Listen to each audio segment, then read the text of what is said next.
आई और मुझे बहुत सारी मेरी जैसी बहन बेटियां मिली जिनको मेरे जैसी सेम समस्याएं थी। मैं उनको बताती चली गई, घर से निकलती चली गई।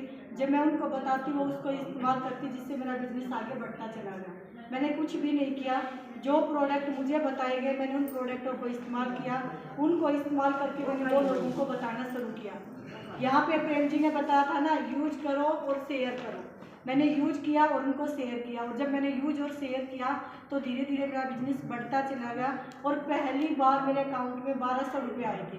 मैं सच बताऊं तो मेरा खुद का अपना अकाउंट भी नहीं था, लेकिन जब पहली बार मेरे अकाउंट में 1200 रुपये आए तो मुझे विश्वास हो चुका था कि जिस काम को करने से 1200 आ सकते थे, उस दिन 12 लाख भी आएंगे। और मैंने कोई भी सिंगल एक दिन ऐसा नहीं था मैंने जिस दिन घर से बाहर ना गई हूँ, लोगों को ना बताया हो, क्योंकि काम मैं पहले भी करी थी। मैंने 9 साल सिलाई की है और 9 साल सिलाई भी मैंने शिद्दत से की थी, लेकिन सिलाई करते करते मैं अपना शरीर गवा बैठी थी। लेकिन टियान्स मैंने 2016 में सिर्फ यूज किया था। 2017 में मैंने टियान्स को एज ए बिजनेस मैंने स्टार्ट किया था और 2017 से 2024 है। इन सालों के दौरान मैं टियान्स में अगर बात करूँ 6 फिगर इनकम ले रही हूँ, 5 से 6 टूर कर चुकी हूँ। यहाँ से रॉयल्टी अचीव कर रही हूँ पिछले 3 साल से, और यहाँ से कार फंड ले चुकी हूँ और एक बहुत ही शानदार कार फंड 7.5 लाख रुपए मैं दोबारा लेने जा रही हूँ। मैं सच बताऊँ, मेरे हस्बैंड भी कहते थे, मैं खुद भी सोचती थी भगवान ना करे मेरे हस्बैंड कमा रहे हैं, क्योंकि सुबह से शाम जब हम घर से बाहर होते हैं, क्योंकि अभी रिसेंटली हमारा जब कार का एक्सीडेंट हुआ था उससे पहले भी जब मैं टियान्स में नहीं आई थी तो भी मैं ये चीज़ें सोचती थी भगवान ना करे अगर कल को जो हमारे घर में कमाने वाला अगर उसको कुछ हो जाए तो हमारे घर की बहन बेटियों की जो कंडीशन होती है, जो स्थिति होती है।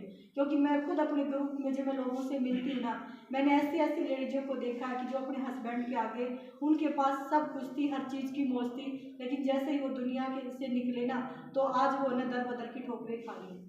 तो जब मैं ऐसी लेडीजों से मिलती हूँ ना तो मैं सोचती हूँ हमारे घर की बहन बेटियों को ना अपने पैरों पे खड़ा होना चाहिए। यस और नो? Yes. क्योंकि कोई परिवार कोई रिश्तेदार किसी का नहीं होता जब तक आपके पास पैसे है ना, सगे संबंधी है, लेकिन आपके पास पैसे नहीं होंगे ना तो कोई सगे संबंधी किसी का नहीं है, कोई किसी के साथ नहीं आता। तो इसके लिए सबसे पहले हमें खुद को मजबूत करना होता है। तो मुझे एक चीज़ समझ आई कि टियान्स वो प्लेटफॉर्म है, कहते हैं ना कि भूखे को खाना खिलाने से धर्म होता है, हमारे बड़े बुजुर्ग कह के गए हैं। लेकिन मैं कहती हूँ कि आप भूखे को खाना खिलाने की बजाय आप उसको रोजगार दे दो, पता नहीं वो कितने बच्चों को खाना खिला सकते हैं।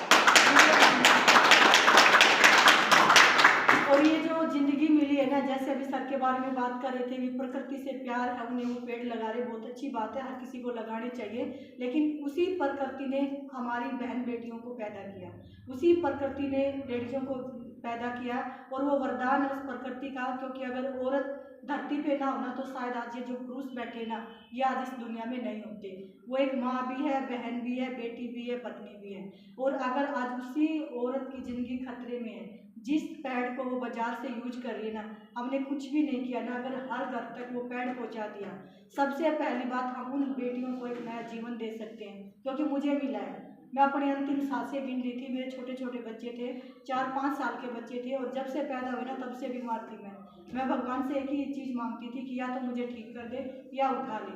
क्योंकि हमने ना बगैर माँ के जो बचपन हमारा बीता है तो वो चीज़ हमें महसूस थी कि बगैर माँ के खास करके बेटियों का जीवन क्या होता है, और वो सारी चीज़ें एक माँ से शेयर करती है। लेकिन कल को भगवान ना करे कि मुझे भी अगर कुछ होता तो मेरे बच्चों को भी वो जीवन बिताना पड़ता, तो मुझे जो जीवन दान दिया जाए भगवान सर ने, मैं जब तक इस दुनिया में रहूँगी ना मेरी एक एक सांस से सर का आभार प्रकट करेंगी।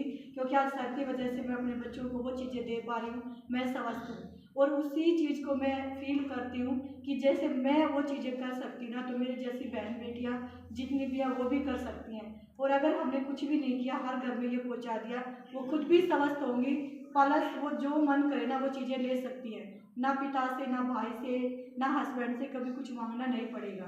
क्योंकि हमारा खुद का कोई अस्तित्व नहीं होता, हम मायके में होते हैं, पिता के नाम से जाने जाते हैं, भाई के नाम से जाने जाते हैं, ससुराल में आते हैं हस्बैंड के नाम से, और उसके बाद बच्चों के नाम से हमारी खुद की पहचान खत्म हो जाती है। दुनिया में आते हैं चले जाते हैं, कोई पहचान नहीं होती। 100 में से मुश्किल से 5% लेडीज ऐसी होंगी जो आज अपने समाज में पहचान बना रही है।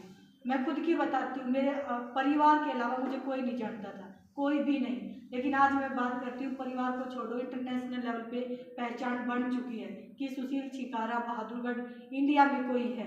तो वो पहचान मैं चाहती हूँ कि हमारे घर की बहन बेटियों को मिले, और वो पहचान